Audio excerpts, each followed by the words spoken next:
It's probably the only thing that unites the country.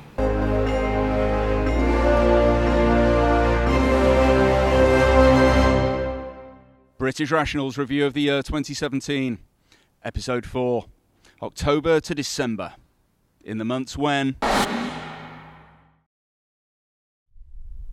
October highlighted the difference between the British and our American cousins, as a tragic mass shooting in Las Vegas resulted in the death of 58 people, while an assault on an Eton bowling alley ended in tea and biscuits. So a guy went into a bowling alley with a shotgun, takes a hostage, and releases the hostage. It's not good for the old CV. No consistency. I read somewhere, right, that they marked him down for a spare instead of a strike. Can you blame the geezer for going mad? I think I'd go mad if I lived in Nuneaton as well. Literally nowhere to get your buzz on. Well, I bet it was a long, drawn-out process for that gunman to get his gun, whereas the Vegas shooter probably got his as part of a meal deal from Walmart. I think anyone who goes to a bowling alley deserves what they get. That guy in Vegas was a complete lunatic. I mean, seems anyone can pass a background check these days. October also saw big airline news, as Ryanair pilots stood up for their rights and striked, while Monarch just collapsed.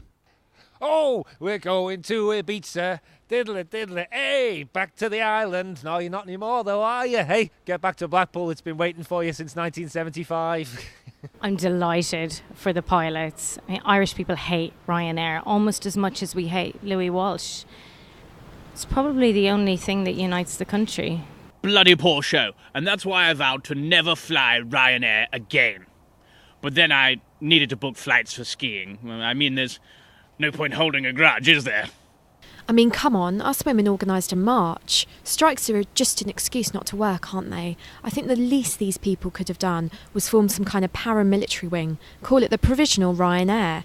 Well, we don't go abroad much anymore, but we go to the Cotswolds every year, where Daddy here gets to sit back and clean up sick and stare longingly into the fire. I've actually got a crippling fear of flying. If anything's going to stop me getting into space, it's that. Oh yeah, when Monarch collapsed, my wife and the kids were stuck on the continent for an extra week. The time of my life. It actually didn't affect me. I was really lucky. I avoided all the short haul chaos. I was flying long haul to the Bahamas on my honeymoon. Actually, do you want to see some photos? Finally, working class pilots standing up to the bourgeoisie. Workers of the world, unite! You have nothing to lose but your planes. Oh, I love flying Monarch. I felt like such royalty. Now I got to fly Ryanair. Peasants. Hollywood mogul Harvey Weinstein was accused of a number of sexual harassment incidents, opening the floodgates to allegations against celebrities, actors and politicians. Good on all those brave women for speaking up. But that's all I have to say about it. Otherwise, I'll be here for hours. No, actually, though, since you ask... I think it's a lot of fuss about nothing, frankly. I mean, if a man's got a bad back and you won't give him a massage, who's the real victim? Ginger men f***ing off in front of young actresses. Doesn't seem to have put Meghan Markle off. I'm pretty angry about this, actually. If it delays the release of Kill Bill Volume 3, livid. So it appears that show don't tell is no longer just the motto of the Hollywood writers then. Also the producers, the actors and the occasional comedian. I volunteered at the Old Vic for ages. Kevin Spacey never hit on me. I had to tidy up after one of his picnics. Didn't even offer me a sausage roll. Always the bridesmaid. You know what they say about men in Hollywood. If you can't beat them off, they'll probably fire you. November. Cabinet chaos as Michael Fallon resigns due to improper behaviour and Priti Patel resigns due to a trip to Israel. Robert Mugabe also resigned. Well, I've definitely quit a job in order to go on holiday. I mean, I wouldn't have picked Israel, but they've got amazing hummus. Well, at its heart, conservatism with a small c is ultimately a pragmatic ideology with a focus on best practices within means. It's just that the Tory party attracts a lot of Well, it is a shame for Mrs May that she's lost a couple of cabinet members to sexual scandal and accusations of pornography, but at least she's got Arlene Foster now, because she's clearly never had sex in her life. Arlene Foster reminds me of a drag queen I know from Aberystwyth. You never had this sort of dissent in the Communist Party. Say what you like about the Soviets, but they were ruthlessly efficient. Ah, come on, we're fine. We've got the fox, we've got the hunt, And we've got the Gove. Hang on. We've still got all of those, haven't we? At this rate, the Tory party's going to end up like my last birthday party. One woman alone sobbing into a wine glass. Well, it's great news, isn't it? If Ed Balls is anything to go by, next year's Strictly's going to be amazing. So Mugabe resigned. That was a fall from grace. Remind me, am I supposed to like this Emerson chap or not? November also saw the engagement between Meghan Markle and Prince Harry. Both the bride and groom's fathers are said to be delighted. Prince Charles is also very happy.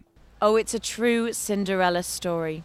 A successful actor, civil rights activist and feminist grows up to marry an ex-squaddy with a Nazi uniform whose educational record reads like the bra size of one of his former model companions.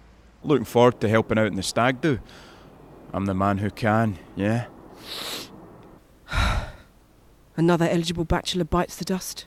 Kate would totally have her in a fight. She plays hockey, don't she? Owen Glyndŵr is my only true prince. If he was getting married to an American actress right now, I'd be getting banjaxed. 2 recently unemployed dossers getting married. Probably just for the benefits. If you ask me, the royal family started going downhill as soon as they stopped marrying their cousins. They should rule with an inbred fist, or not at all. Yeah, Prince Harry marrying a mixed race girl. What could have been more surprising was if he was bent. I love my royal wedding! December. Disney acquire Fox in a deal reportedly worth £39 billion. Disney now own all the rights to my favourite superheroes. But not my mum. Why does Murdoch need more money? What kind of wedding does Jerry Hall need? The good thing is I no longer feel guilty about having a Sky subscription. The bad thing is I'm still paying £50 a month for TV. That was our review of 2017. Join us next year for more British Rationals.